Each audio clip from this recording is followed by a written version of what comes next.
Hi, welcome to The Foreigner in the Philippines. Well, I got my glasses on again, so you know I'm going to be reading. Well, I don't know what it is about today, but everything's come together to make life seem very, very funny to me.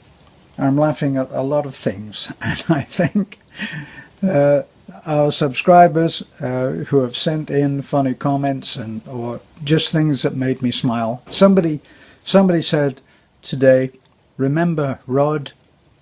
Oh, what was his name? Rod Hull. Do you remember Rod Hull?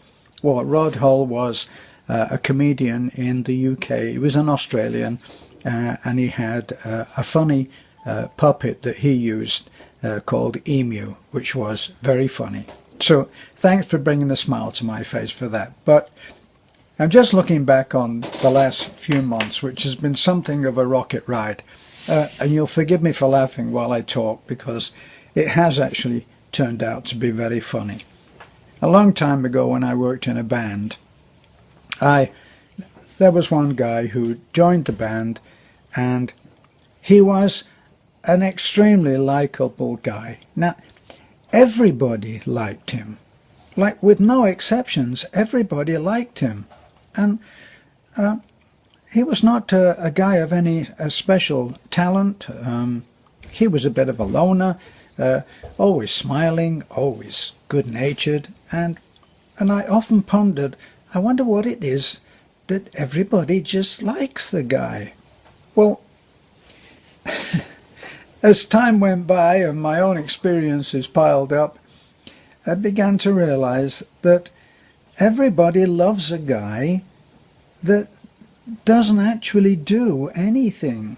A guy that doesn't have any extreme or personal opinions, who never gets in the way, who is all things to all men and women. Everybody loves them. So that's why you have this apparency of great popularity for someone who doesn't seem to actually do very much.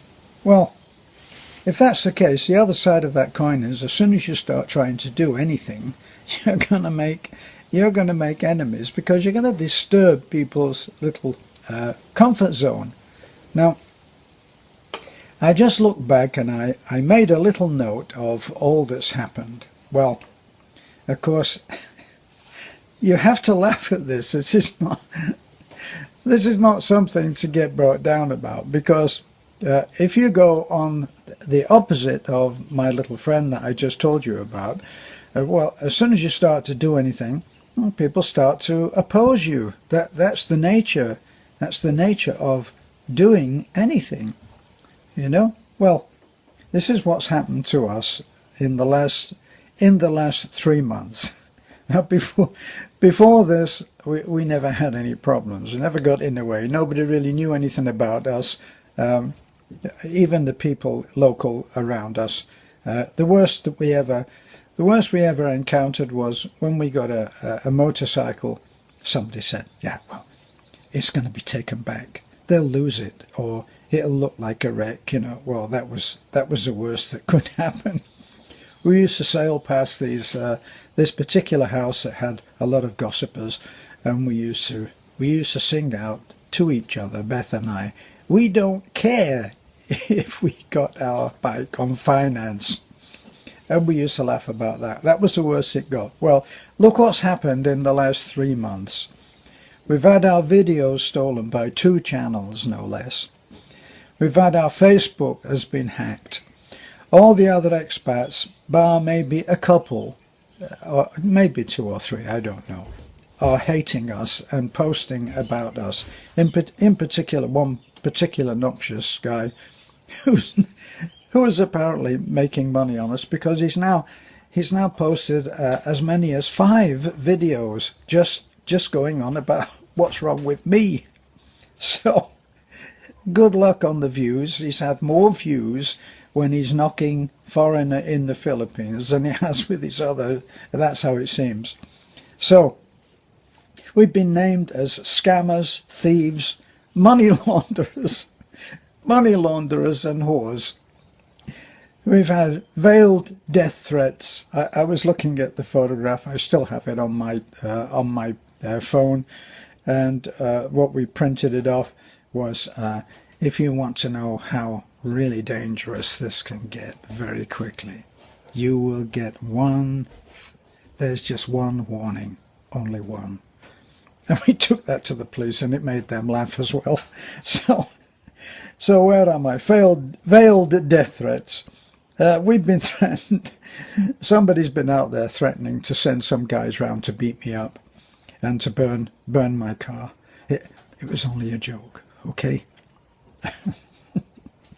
I made the point to that particular person, try going to the airport and say, oh, it's only a small bomb, but it's in my carry-on, and see how they take that as a joke. You go to prison. Do you know that? So, anyway, the beatings, the car being burned, our property being videoed in our absence, and then posted on Facebook with veiled hints about how probably they've got boxes of money up there. Now, this is from a person who was absolutely paranoid about anybody knowing that he had a few dollars in his pocket up on the hill, on his hill, because people might come up and try and take it and beat the crap out of him in the process. So he knew what he was doing when he said about boxes of money. So, foreigner in the Philippines now has an imposter who is now posting comments on other people's sites. So I don't know who started that, but we reported it. And anyway, and we've been accused of having as many as 12 aliases, and which is very funny because we don't have time to even to work with the one that we have, which is foreigner in the Philippines. So anyway, what's come about from all of this is that we have an incredibly loyal subscriber list. We get letters from people who are concerned about us or worried about us, who just say thank you. We get people who offer. We had a wonderful offer today, said from the Netherlands, said, I can't send any money, but how about I give you some of my skill. I can do, he said, I'm a graphics design expert, I'm good at my job, and I could do something on your logo, and also do something that you could use as a watermark to save other people getting credit from your videos. Well, about that, I immediately wrote back to him and said, thank you very much. We're still working on on our name, because if we do manage to somehow get an alternative to starting a foundation, then we're going to need a nice logo, and we will be very grateful for any help that we get on that. So that's going on there. Plus, the good news is that all of this has made us very, very well known. Quite the opposite of the damage that people thought it was going to do. We are the flavour of the month, which I jokingly say, and people that don't know what the hell we do now know about us. Well, what the hell did they do? Well, come and have a look. And what is always clear is that the only people that disagree with what we're doing, think we're not transparent, are the people that haven't bothered to just look at the videos. So it's really simple. If you want to know, look at the videos. That's what we do.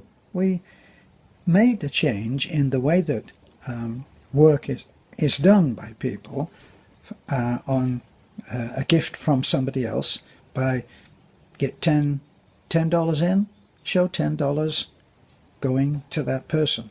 And the way that we made our bills, the bills that we paid, the way that we made them transparent was, if the bill was $10, we showed the person with their hand out receiving $10 or the peso equivalent. All right, so that's what's been going on, and we're laughing about that because it is actually funny. There's so much now that we just look at it and say, oh, there's another one, and we block and delete at the slightest indication that someone's going to start being a pain and criticizing. Someone criticized me, saying, why do you explain what your wife has just said? Well, sometimes I don't understand it, and I say, wait a minute, what do we do on that? And everybody who likes us understands that. So if you love us, you love us, and if you don't, well, go and play somewhere else. So that's our fun walk through the last 3 months, and what's been happening, and we are going on today to Ubay.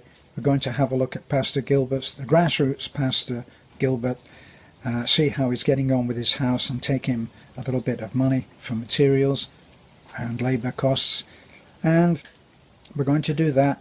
And hopefully, we haven't arranged it, but we are going to stop by at the home of Mike and Jean, who are the directors of the Village of Hope, which, as we've been saying, we're going to be working with them. So we're going to actually see if we can have that overdue talk about how we're going to do that. So, thanks for looking in. This is a foreigner in the Philippines, the real one. Bye for now.